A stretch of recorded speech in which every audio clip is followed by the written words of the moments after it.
So hello guys, ഇന്ന് നമ്മൾ discuss ചെയ്യുന്നത് Calicut university BA first year minor course ആയിട്ടുള്ള ഇലക്ട്രോണിക് മീഡിയ എന്ന സബ്ജക്റ്റിലെ ഫസ്റ്റ് മൊഡ്യൂളിലെ ഫസ്റ്റ് ടോപ്പിക്കാണ് കോൺസെപ്റ്റ് ഓഫ് കമ്മ്യൂണിക്കേഷൻ. അതിൻ്റെ കോൺസെപ്റ്റ്സ് ആണ് നമ്മൾ നോക്കുന്നത്.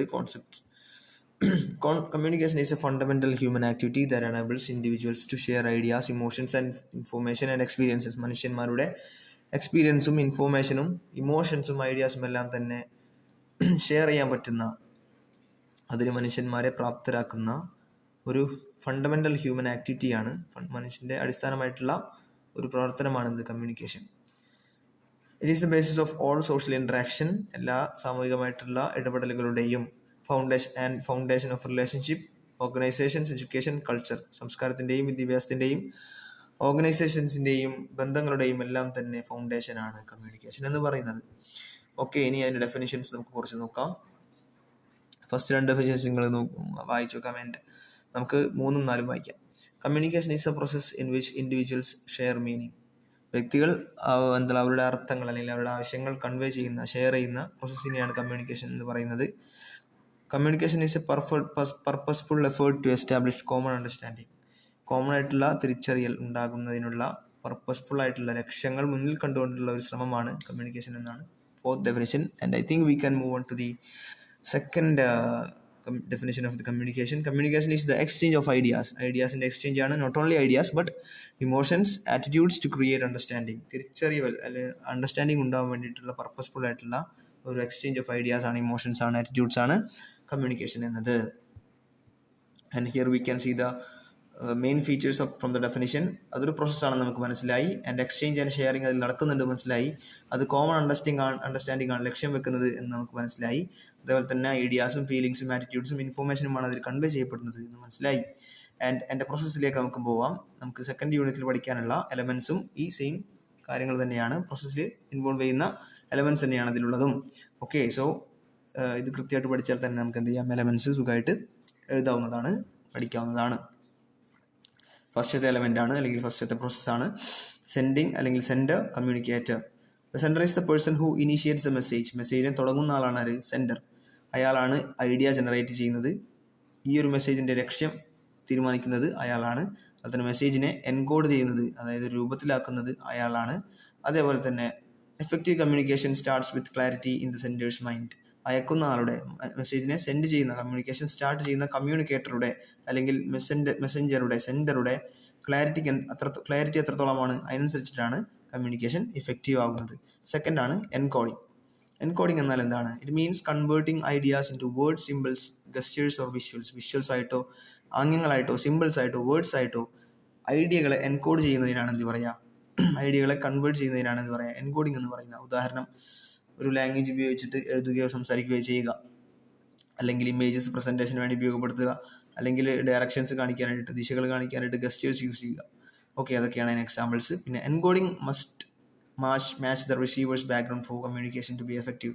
നമ്മൾ റിസീവ് ചെയ്യുന്ന ആളുകളുടെ, അതായത് മെസ്സേജ് ആരിലേക്കാണോ ചെന്നെത്തുന്നത് അയാളുടെ ബാക്ക്ഗ്രൗണ്ടിനനുസരിച്ചിട്ടാണ് മെസ്സേജ് എൻകോഡ് ചെയ്യപ്പെടേണ്ടത്. അങ്ങനെ ചെയ്താലാണ് കൂടുതൽ എഫക്റ്റീവായിട്ട് കമ്മ്യൂണിക്കേഷൻ അവിടെ നടക്കുക. മലയാളിക്ക് മലയാളത്തിൽ വേണം, ഹിന്ദിക്കാരന് വേണം എന്നർത്ഥം. ഓക്കെ, എൻകോഡ് ചെയ്യുമ്പോൾ ആ രൂപത്തിലായിരിക്കണം. And the third process is message or element is message. The message is the content that the sender wants to convey. Sender convey ചെയ്യാൻ ഉദ്ദേശിക്കുന്ന കണ്ടന്റിനെയാണ് എന്താ പറയുക, കോണ്ടന്റിനെയാണ് എന്ത് പറയുക, മെസ്സേജ് എന്ന് പറയുന്നത്. വെർബൽ ആയിരിക്കാം, നോൺ വെർബൽ ആയിരിക്കാം, വിഷ്വൽ ആയിരിക്കാം, അല്ലേ? ഈ കണ്ടന്റിൽ ഉണ്ടാകുന്ന ക്ലാരിറ്റിയും റെലവൻസും ആക്യുറസിയുമാണ് മെസ്സേജിനെ കൂടുതൽ എഫക്റ്റീവ് ആക്കുന്നത്.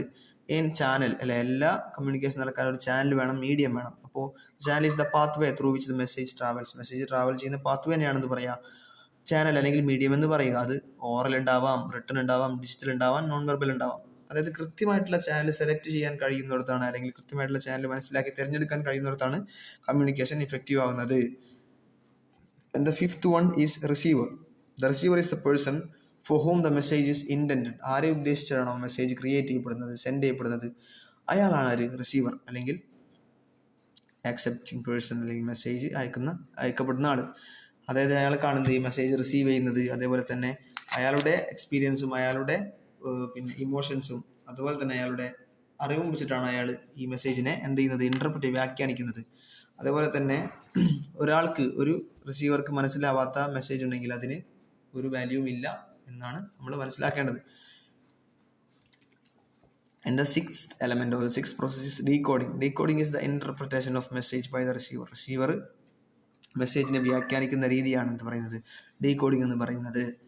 അതുപോലെ miscommunication open occurs at the stage അല്ലേ. ചിലപ്പോഴൊക്കെ മിസ്കമ്മ്യൂണിക്കേഷൻ, കൃത്യമായിട്ടുള്ള കമ്മ്യൂണിക്കേഷൻ നടക്കാത്തത് ഈ ഒരു സ്റ്റേജിലാണ്. കാരണം ലാംഗ്വേജ് ബാരിയേഴ്സ് അല്ലേ. ഒരു മലയാളിക്ക് ഞാൻ പറഞ്ഞു അല്ലേ, സെൻറ്ററിൻ്റെ കാര്യം പറഞ്ഞപ്പോൾ മലയാളിക്ക് മലയാളത്തിലാണ് അയക്കേണ്ടത്. അപ്പോൾ ലാംഗ്വേജ് ബാരിയേഴ്സ് അവിടെയുണ്ട്.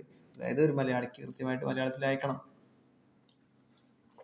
ആൻഡ് ഡിഫറെൻറ്റ് കൾച്ചറൽ ബാക്ക്ഗ്രൗണ്ട്, ഒരു കൾച്ചറിലുള്ള കമ്മ്യൂണിക്കേഷൻ ആയിരിക്കില്ല മറ്റൊരു കൾച്ചറിൽ ഫോളോ ചെയ്യുന്നത്. അപ്പോൾ കൾച്ചറിനനുസരിച്ചിട്ട് അയക്കണം. ഇയാളുടെ ഡീകോഡിങ് അബിലിറ്റി അല്ലെങ്കിൽ ഇൻ്റർപ്രറ്റിംഗ് അബിലിറ്റി അനുസരിച്ചിട്ട് അയക്കണം സെൻഡറിൻ്റെ മെസ്സേജ് സെൻഡ് ചെയ്യേണ്ടത്. ആൻഡ് ഇമോഷണൽ കണ്ടീഷൻസ്, ആള് ദേഷ്യത്തിലാണ് കമ്മ്യൂണിക്കേഷൻ അവിടേക്ക് എത്തുന്നത് അല്ലെങ്കിൽ മെസ്സേജ് അവിടേക്ക് എത്തുന്നതെങ്കിൽ ഒരു രീതിയിലേക്കായിരിക്കും ചെയ്യുക, സന്തോഷത്തിലാണെങ്കിൽ മറ്റു രീതിയിലായിരിക്കും, വിഷമത്തിലാണെങ്കിൽ മറ്റു രീതിയിലായിരിക്കും. അപ്പോൾ ഇമോഷണൽ കണ്ടീഷൻസും അൺക്ലിയർ മെസ്സേജ് സ്ട്രക്ചർ, മെസ്സേജിൻ്റെ സ്ട്രക്ചറിൻ്റെ ഒരു ക്ലാരിറ്റി കുറവ്, അതൊക്കെ അതിനെ ബാധിക്കും. Effective decoding requires attention, understanding and കോണ്ടെക്സ്റ്റും മനസ്സിലാക്കലും തിരിച്ചറിയലും അതിനെക്കുറിച്ച് മനസ്സിലാക്കലും അറ്റൻഷനും എല്ലാം തന്നെ, ശ്രദ്ധയും എല്ലാം തന്നെ ഇഫക്റ്റീവായിട്ടുള്ള ഡീകോഡിങ്ങിന് അത്യാവശ്യമാണ്. ഇനി ഏഴാമത്തെ നോക്കൂ. ഏഴാമത്തതാണ് feedback. Feedback is the receiver's response to message. ഒരു മെസ്സേജിന് റിസീവറുടെ പ്രതികരണമാണ് അല്ലെങ്കിൽ റെസ്പോൺസ് ആണ് എന്ന് പറയുന്നത്. ഫീഡ്ബാക്ക് എന്ന് പറയുന്നത് കമ്മ്യൂണിക്കേഷൻ സൈക്കിളിനെ കംപ്ലീറ്റ് ചെയ്യുന്നത് ഫീഡ്ബാക്ക് ആണ്. അതേപോലെ തന്നെ ഡിഫറെൻറ്റ് ഫോംസ് ഓഫ് ഫീഡ്ബാക്സ് ഉണ്ട്. വെർബൽ ഉണ്ട്, നോൺ വെർബൽ ഉണ്ട്, റിട്ടൺ ഉണ്ട്. ഇനി feedback എൻഷുർസ് the communication is 2 way, 2 way, അല്ലെങ്കിൽ ഒരാളുടെ മാത്രം സംസാരമല്ല അല്ലെങ്കിൽ ഒരാളുടെ മാത്രം സെൻഡിങ് അല്ല നടക്കുന്നത്, 2 way കമ്മ്യൂണിക്കേഷൻ നടക്കുന്നുണ്ട് എന്ന് ഉറപ്പുവരുത്തുന്നതാണ് എന്താണ്, ഫീഡ്ബാക്ക് ആണ്. അതുപോലെ തന്നെ ഒരു മെസ്സേജ് അതിന് കൃത്യമായിട്ടുള്ള മനസ്സിലാക്കൽ അവിടെ സംഭവിച്ചിട്ടുണ്ട്, കൃത്യമായിട്ടുള്ള ആശയം റിസീവർക്ക് ഗ്രഹിച്ചിട്ടുണ്ട് എന്ന് മനസ്സിലാക്കുന്നത് ഫീഡ്ബാക്കിലൂടെയാണ്. സോ കുറച്ച് അഡീഷണൽ എലമെന്റ്സ് ഉണ്ട്. ഒന്നാണ് നോയ്സ് എന്ന് പറഞ്ഞാൽ മെസ്സേജിനെ ഡിസ്റ്റോർട്ട് ചെയ്യുന്ന എന്തൊരു കാര്യത്തെയും നമ്മൾ എന്ത് പറയും, നോയ്സ് എന്ന് പറയും. ഫിസിക്കലായിട്ടുള്ള നോയ്സുകളുണ്ട്, സൈക്കോളജിക്കലായിട്ടുള്ള നോയ്സുകളുണ്ട്, സെമാൻറ്റിക് ആയിട്ടുള്ള നോയ്സുകളുണ്ട്. സെമാൻറ്റിക് ആയിട്ടുള്ള നോയ്സ് എന്താണ്, ഡിഫിക്കൽട്ട് വൊക്കാബുലറി, ജാർഗൺ, ഭയങ്കര ടഫായിട്ടുള്ള വൊക്കാബുലറി യൂസ് ചെയ്താൽ റിസീവ് ചെയ്യുന്ന ആൾക്കത് തിരിച്ചറിയാൻ ബുദ്ധിമുട്ടായിരിക്കും. ആൻഡ് കൾച്ചറലായിട്ടുള്ള നോയ്സുകളുണ്ട്, ഡിഫറെൻറ്റ് കമ്മ്യൂണിക്കേഷൻ സ്റ്റൈൽസ് അല്ലേ. ചില കൾച്ചറിൽ പിന്നെ ചിലപ്പോൾ ഗസ്റ്റേഴ്സിനായിരിക്കും കൂടുതൽ കമ്മ്യൂണിക്കേഷന് വേണ്ടി യൂസ് ചെയ്യുന്നത്, അല്ലെങ്കിൽ എന്താ പറയുക ചില ശബ്ദങ്ങളായിരിക്കാം, ചിലപ്പോൾ എഴുത്തുണ്ടാവില്ല. അപ്പോൾ അതിനനുസരിച്ച് വേണം നമ്മൾ എന്ത് ചെയ്യണം, കമ്മ്യൂണിക്കേഷൻ നടത്താൻ. അപ്പോൾ കൾച്ചറൽ നോയ്സും ഉണ്ട്. അതിൻ്റെ ക്ലാരിറ്റിയും ഒരു കമ്മ്യൂണിക്കേഷൻ്റെ ക്ലാരിറ്റി കുറക്കുന്നത് എന്താണ്, നോയ്സ് ആണ്. അറ്റ് മീൻ ടൈം അത് മിനിമൈസ് ചെയ്താലും നമുക്ക് എഫക്റ്റീവ് ആയിട്ടുള്ള കമ്മ്യൂണിക്കേഷൻ പോസിബിൾ ആവുമുള്ളൂ. ആൻഡ് കോണ്ടെക്സ്റ്റ് നമ്മൾ എല്ലാ തരം പ്രോസസ്സ് പറഞ്ഞ സമയത്ത് റിസീവറുടെ കോണ്ടെക്സ്റ്റ് അത്യാവശ്യമാണെന്ന് പറഞ്ഞു. സോഷ്യൽ കോണ്ടെക്സ്റ്റും കൾച്ചറൽ കോണ്ടെക്സ്റ്റും ഓർഗനൈസേഷണൽ കോണ്ടെക്സ്റ്റും ഫിസിക്കൽ എൻവയോൺമെൻറ്റും എല്ലാം തന്നെ മനസ്സിലാക്കിയിട്ടായിരിക്കണം. ഇതൊക്കെ തന്നെ എന്തെങ്കിലും പ്രശ്നങ്ങൾ വന്നാൽ എഫക്റ്റീവായിട്ടുള്ള കമ്മ്യൂണിക്കേഷൻ അത് ബാധിക്കുകയും ചെയ്യും. Okay, so that's all. If you like this video, you can share it to your friends. You can comment on this if you have any doubts. അതുപോലെ തന്നെ നിങ്ങൾക്ക് വീഡിയോ ഇഷ്ടപ്പെട്ടെങ്കിൽ ലൈക്ക് ചെയ്യുക, ചാനൽ സബ്സ്ക്രൈബ് ചെയ്യുക. Thank you.